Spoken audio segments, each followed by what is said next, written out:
किसकी तलाश है हमें, किसके असर में हैं, जब से चले हैं घर से मुसलसल सफ़र में हैं। तो आज हम एक और सफ़र की शुरुआत कर रहे हैं। ये सफ़र है केरल के शहर कोची का, जिसे कोचीन भी कहा जाता है। इस सफ़र में जानने की कोशिश करेंगे कि कोची में कौन कौन सी जगह घूमने के लिए बेस्ट हैं और वहाँ तक कैसे पहुँचा जा सकता है। मेरा बैग तैयार है। इस वक्त सुबह के 3 बज रहे हैं और मैं भी अब घर से निकलने के लिए बिल्कुल रेडी हूँ। चलिए फिर ये सुहाना सफ़र शुरू करते हैं।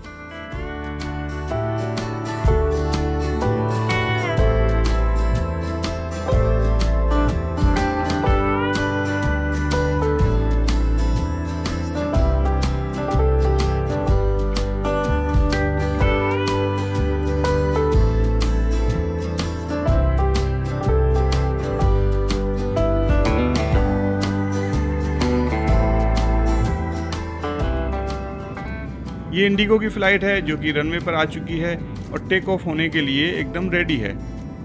हवाई सफ़र में टेक ऑफ और लैंडिंग का नज़ारा मुझे हमेशा रोमांचित करता आया है और इसीलिए मैं हमेशा विंडो सीट लेता हूँ। हालांकि साइड सीट लेने पर फ़्लाइट में टहलने और वॉशरूम वगैरह जाने में आसानी रहती है, पर विंडो सीट का अपना ही मज़ा है। सफ़र अगर लंबा है तो मैं विंडो पर सर टिकाकर सो भी जाता हूँ।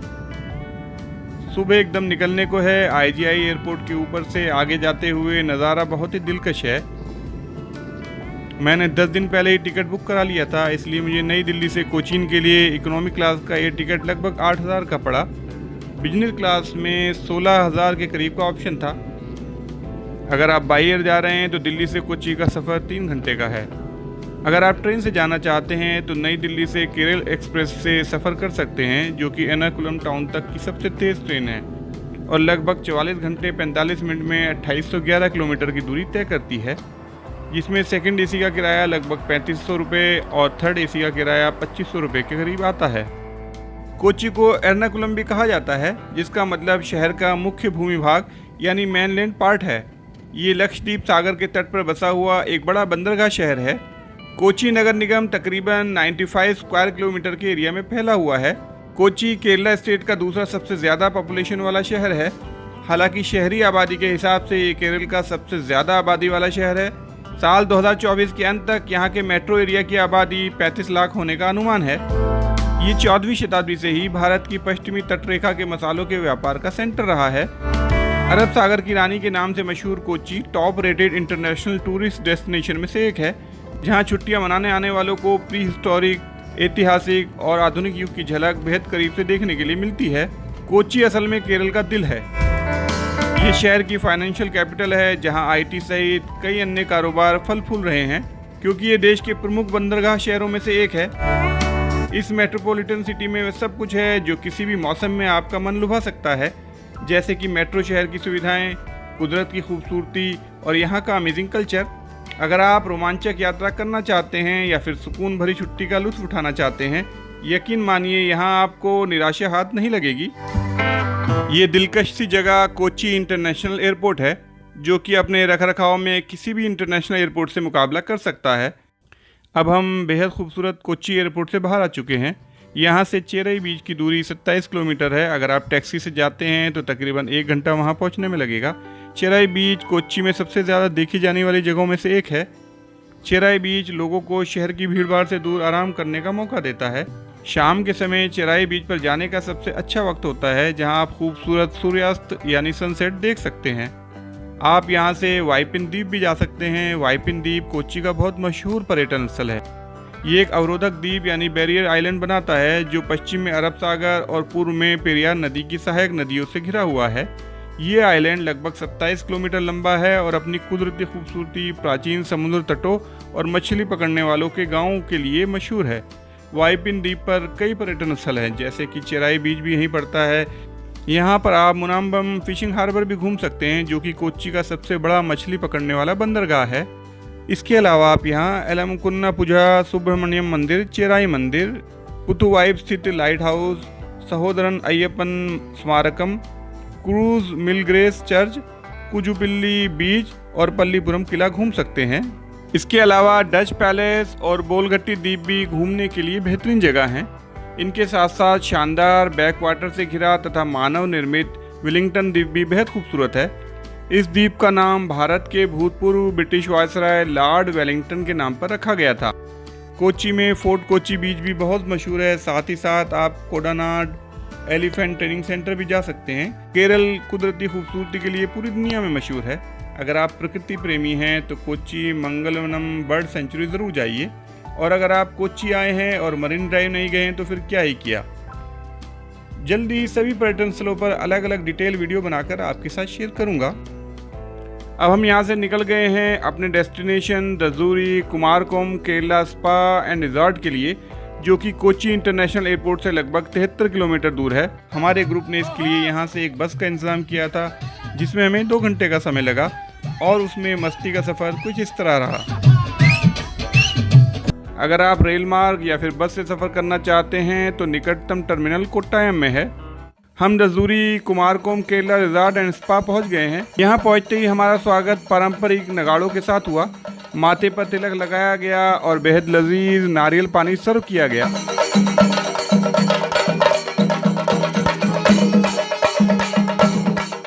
तो आइए आपको इस रिजॉर्ट के खूबसूरत नज़ारे दिखाते हैं और बताते हैं कि यहाँ पर कौन कौन सी फैसिलिटीज़ अवेलेबल हैं।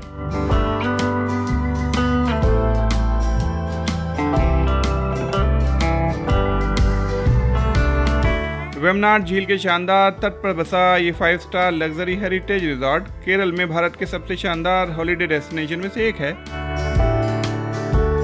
यहाँ का शांत बैक वाटर और हरियाली से भरे नज़ारे आंखों को सुकून देते हैं। यहाँ खूबसूरती से सजे और करीने से डिज़ाइन किए गए आलीशान कमरे, विला और कॉटेजेस का कलेक्शन है। यहाँ हमारे बजट के एतबार से शानदार लेगुन के सामने वाले कमरे या फिर निजी पुल वाले आलीशान विला के ऑप्शन मौजूद हैं। बात करने पर पता चला कि यहाँ 18 जूरी रूम्स, 16 डीलक्स रूम, 28 कॉटेजेस और 10 प्रेसिडेंशियल पूल विला हैं, यानी कुल मिलाकर 72 रूम्स हैं। मेरा जूरी रूम है, जिसमें कमरे के साथ आने वाले खूबसूरत निजी बरामदे से ब्लू लगून के शांत पानी में सुनहरे सूर्योदय को देखते हुए सुगंधित चाय के कप का मज़ा लेना ऐसे यादगार पल में से एक है जो कि हमेशा जहन में रहने वाले हैं। माया स्पा में अपने मन, शरीर और आत्मा को तरोताज़ा किया जा सकता है। मानसिक स्वास्थ्य से लेकर एंटी एजिंग और रेजुविनेशन तक के लिए आयुर्वेदिक ट्रीटमेंट का फ़ायदा उठा सकते हैं। आइए आपको रिजॉर्ट की सैर करवाते हैं। यहाँ ऐसी कुदरती खूबसूरती बिखरी पड़ी है जो आपका मन मोह लेगी। ऐसे ही नज़ारों के लिए शारिक बलियावी कहते हैं, हर तरफ दावत नज़ारा है, चश्मे हैरां किधर किधर देखें। और शकील बदायूनी कहते हैं, कोई दिलकश नज़ारा हो, कोई दिलचस्प मंजर हो, तबीयत खुद बहल जाती है, बहलाई नहीं जाती। ब्लू लगून के शांत पानी और कुदरती हरियाली का मिलन ही वो करिश्मा पैदा करता है कि पूरी दुनिया से लोग यहाँ खींचे चले आते हैं। इस कुदरती खूबसूरती पर रजूरी के लग्जूरियस इंतज़ाम 4 चांद लगा देते हैं। आपको एहसास ही नहीं होता है कि आप वाकई अपनी आंखों से ये चमत्कार देख रहे हैं या फिर कोई ख्वाब देख रहे हैं। शाम को यहाँ क्लासिकल प्रोग्राम्स का भी इंतज़ाम रहता है। यकीन मानिए, इसकी भव्यता और लाइटिंग का कॉम्बिनेशन आपको एक अलग ही एहसास कराएगा। हालांकि हमने अपने ग्रुप के साथ डिनर से पहले चिल करने के लिए ऑर्केस्ट्रा के साथ डांस का इंतजाम भी करवाया था।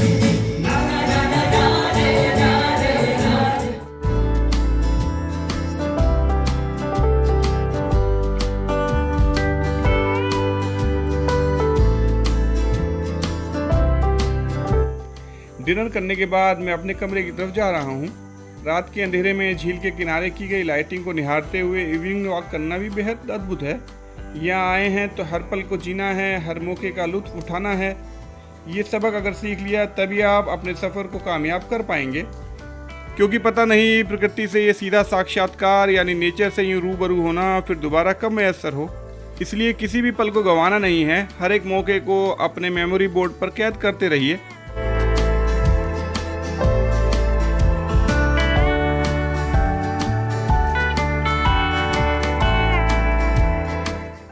सुबह हो चुकी है, बाहर हल्की हल्की बारिश हो रही है। मैंने थोड़ी देर अपने कमरे से बाहर के नज़ारों का लुत्फ़ उठाया और फिर दरवाज़ा खोलकर बाहर आकर बैठ गया हूँ। यहाँ की शाम जितनी रंगीन थी, सुबह भी उतनी ही दिलकश है। सामने वेम्बनाड झील ब्लू लगून को निहारना बेहद सुकून देता है। यहाँ पर घंटों बैठा जा सकता है, पर हमने आज बोटिंग के लिए जाना है, जिसके लिए रिसेप्शन से फ़ोन आ चुका है।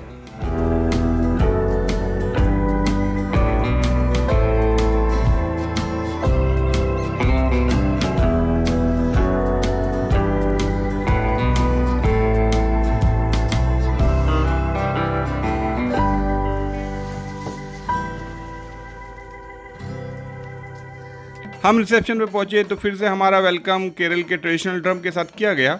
हमारी टीम के साथी भी उसकी धुनों पर नाचने लगे हैं। यहाँ हाउस बोट का भी इंतजाम है, पर हमने रोमांचक स्पीड बोट को चुना है। चलिए फिर झील के अंदर का लुत्फ उठाते हैं। सबसे पहले हम फिशिंग पॉइंट जा रहे हैं और उसके बाद कोकोनट ट्री से तोड़ी तोड़ते हुए देखेंगे।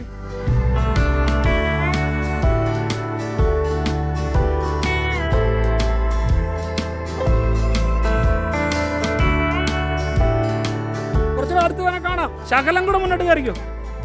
ആ ഓക്കെ ഓക്കെ. ചാർലി ഓക്കെ ആണോ? ഇച്ചിരി ക്ലോസ് പോരട്ടെ, കാണത്തില്ല വല. ആ okay okay.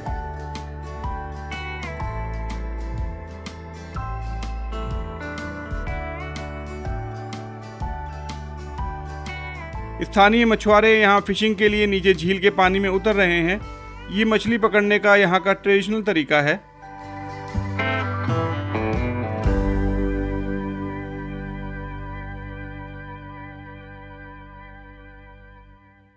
This is a traditional method of catching of pearl spots, करीमीन. कैसे पकड़ा यार? ये राइस फील्ड है। इस मेन मेड झील के बीच में बसे हिस्से पर चावल की खेती की जाती है। इस हिस्से के दोनों तरफ झील का पानी भरा पड़ा है, इसलिए यहाँ राइस फार्मिंग बेहद फायदे का सौदा है। अभी हम तोड़ी के प्रोसेस को देखने के लिए आए हैं। नारियल के गुच्छों को काट कर निकाले गए तोड़ी के रस को दो तरह से यूज किया जा सकता है। तोड़ी के नाम से मशहूर इसका अल्कोहलिक वर्जन हल्का नशीला होता है, जबकि नॉन अल्कोहलिक वर्जन को नीरा कहते हैं, जो कि नारियल से निकलने वाला अनफर्मेंटेड रस है, जिसे अक्सर स्वीट तोड़ी भी कहा जाता है। ये नारियल के मैच्योर इन्फ्लोरेंसेस से मिलता है। हालांकि इसकी शेल्फ लाइफ 4 या 5 घंटा ही होती है। इसके बाद ये फर्मेंटेड होना शुरू हो जाता है। तोड़ी निकालने वाले नारियल के पेड़ पर रस्सी बांधकर उसे सीढ़ी की तरह इस्तेमाल करते हैं। तोड़ी के फूल की बंद कलियों को हल्का सा काटा जाता है, मतलब 95% को पेड़ पर ही छोड़ दिया जाता है। इसके बाद कली को फूलने के लिए हथौड़े से पीटा जाता है और रस को इकट्ठा करने के लिए बर्तन लगाए जाते हैं, जिसमें दूध या रस इकट्ठा होता रहता है, जिसे बाद में नीचे उतार लिया जाता है। जिस रस से तोड़ी बनती है उसे हल्का सा फर्मेंटेड होने के लिए छोड़ दिया जाता है। जितना ज़्यादा देर तक ये फर्मेंटेड होता है, उतनी ही ज़्यादा इसमें अल्कोहल बनती जाती है। इसके बाद तोड़ी को कांच की बोतल में पैक करके लाइसेंस वाली दुकानों में बेचा जाता है। तोड़ी में लगभग 8% अल्कोहल होती है और इसे केरल में प्राकृतिक शराब और हेल्दी ड्रिंक माना जाता है। अब यहाँ से हम वापस जा रहे हैं। रास्ते में एक जगह रुककर लंच करेंगे और फिर वहाँ से वापस रिजॉर्ट के लिए निकल जाएंगे।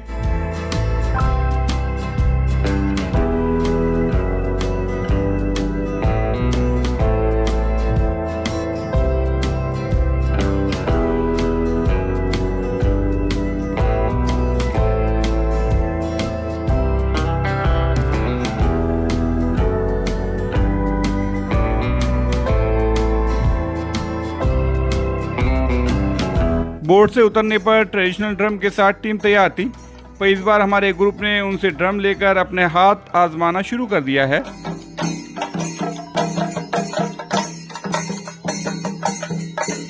आज काफ़ी थक गए हैं, रूम पर जाकर आराम करेंगे। शाम का प्लान स्नेक बोट में जाने का था, पर अब वो कल सुबह घर वापसी से पहले का प्लान बनाया गया है। ये स्नेक बोट है। ओणम फेस्टिवल पर होने वाली स्नेक बोट रेस के बारे में आपने ज़रूर सुना होगा। आइए आज इसका लुत्फ उठाते हैं।